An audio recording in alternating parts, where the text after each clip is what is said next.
This is assignment 1.06, making the sounds voice activity, where you have to use 5 words from the Spanish side with the bolded letter sounding the same as the the letter on the English side.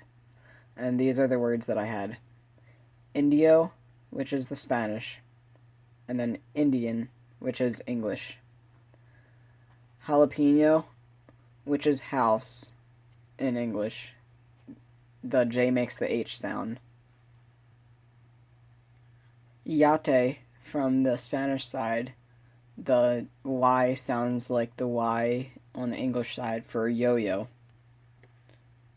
On the Spanish side, Jaime sounds like ham from the English side because the J sounds like an H. And then lastly, from the Spanish side, amigo, the A sounds like apple in English.